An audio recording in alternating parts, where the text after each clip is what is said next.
Hi folks, I am just posting an update. There's not going to be any yarn or hooks or finished crocheted projects in this video, but I am going to be working into more of a presence on my YouTube channel, which I'm excited about. I expect that that will come more into full force after the holidays. Right now I'm crocheting all the time and I'm loving it because I have a lot of markets pretty much every weekend now through mid-December.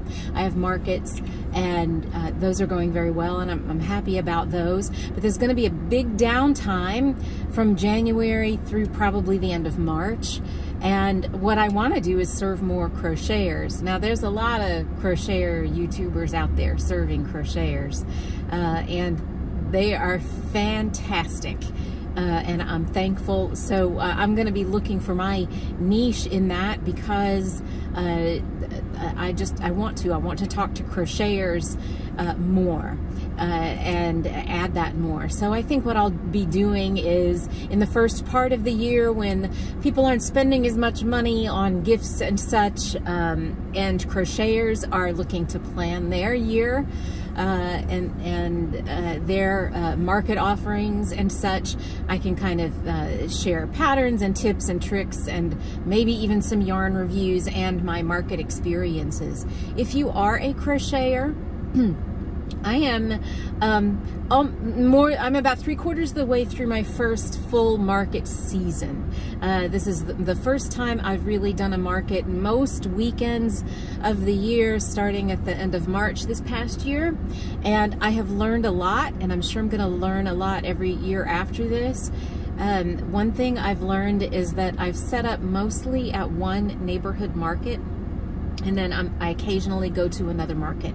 So right now, if you are in the Dallas area, I am at the White Rock Farmers Market, which is run by a company called Good Local Markets, and they prioritize local farms, local produce, and local food makers. They've got tamales and bakers and that kind of thing, and then they add in artisans. So there's my crochet booth, there's a jewelry maker, there's some woodworkers, there's my friend Jan who refurbishes these jewelry boxes, and they're really just stunning, and all of that. And what I found is that by returning to the same market most of the time is that there's this beautiful community. I have people that come to my booth every week. Some of them buy something nearly every time, but some don't. They just come by and say hello, and that's just as wonderful to me. They'll come by and chat and catch up, and I've made a lot of really wonderful friends doing this.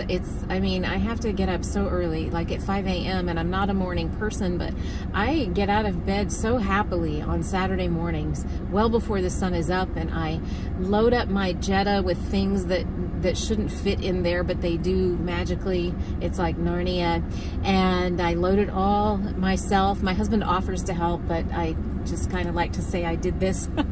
And so anyway, and then I go unload and set up, and it takes, you know, about 90 minutes, and I just look for the people to start coming, and there's smiles and they're happy, and some people are going through things, some people are sick, like they're in treatment for something, or they've got a family member that's sick, they've got worries, or you know, and they just come by and chat and catch up, and it makes me feel so good to just be there every Saturday, and get to know people and make new friends, and it just means a lot to me. So if you're a crocheter, I just want to say that if you can find a local market that you can go to most weekends in a market season, I hope that you can try that, and that you have some of the same experiences that I have, because even you know, even if there's a lower sales day, usually there's some remarkable interaction I had that day that kind of blew me away, where at the end I'm like, I'm so glad I did that. I'm so glad I got up and went. And there was, I don't know, a couple Saturdays ago, I'd only had maybe 90 minutes of sleep. I was up so late getting ready for the market, and I wasn't really prepared. But I went there, and I met a couple of remarkable people that day, and I just knew that I had just been given strength to get through that morning, and it was a real blessing to do it. So if you're a crocheter, I would do that. I have it's October, it's mid-October when I'm making this, so I wanted to give a quick, I guess, practical note. I've sold a lot of crochet pumpkins. I mean, there was one Saturday I was making them at the market and they were selling the minute I put them on the table. And so that pattern is from Winding Road Crochet, and it's a pumpkin centerpiece pattern that she has. And later when I'm home, I'll link that pattern in the video notes here on YouTube to make it easier. But you can do crochet pumpkin centerpiece, Winding Road Crochet search in the internet, and it will get you there. And hers stacks the large pumpkin, the medium pumpkin, and the small pumpkin, and then you just put the stem in the small pumpkin. But I'm not making centerpieces, I'm making individual pumpkins. So what I did was I made slightly bigger stems for the medium pumpkin and the large pumpkin, and then I just sell them all separately. The most popular color, the yarn that's used is Red Heart Super Saver yarn for this, so it's an economical pumpkin to make, and then you use polyfill to stuff the pumpkins. And the orangest one is a color called Carrot, and that's my best seller. And then there's kind of an off-white one, Aran, and people really love that color as well.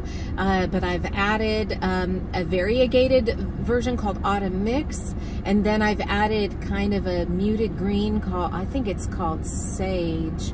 Or I don't know. I'll link all the yarns later after I upload this and get all the description, you know, ready to go. But if you're still doing markets, and these might sell into November, I don't know if people are going to just jump right to Christmas things after Halloween, or if they're still going to want some autumn themed decor for Thanksgiving. I do not know. So after Halloween, I'll have a few pumpkins and just see how those sales go. We'll see. But I wanted to share that because, I mean, I'm shocked at how many of those pumpkins are selling. And if you go to figbasketcrochet.com and you click on the block that says for the home, you can see the decorative pumpkins there, and you'll see it's the more plain design, not the chunky yarn design that's selling. It's the more plain design with the distinct stems. So I wanted to pass that along to you, and hopefully if you like making those and you make them, that they can really bless you and your family. What else did I want to say? If there are things that you want to talk about, you know, let me know. This is tiny and it's starting for me, but you have to start somewhere. So I'm just going to be just doing videos as I think of them, and will find my footing and hopefully find ways that I can participate in the online YouTube or other video alternative website. I may set up something on Rumble, I don't know. Anyway, to participate in the community in a way that is unique to what I know. I have been, I learned to crochet in 1977, so that's 40 whatever years ago, and a neighbor lady taught me, and I'm so thankful for that. I still have the original hooks that she gave me, and in fact, I think I have a little ball of yellow yarn that was the very first yarn I ever learned to crochet with. I think I've got that somewhere. Anyway, so I've picked up a thing or two, but being involved online in the crochet community, there's so much more to learn, and I look forward to that as well. So that's all this video is. So participate in a market if you can, and participate in the same market and establish yourself in a community if that's an option for you.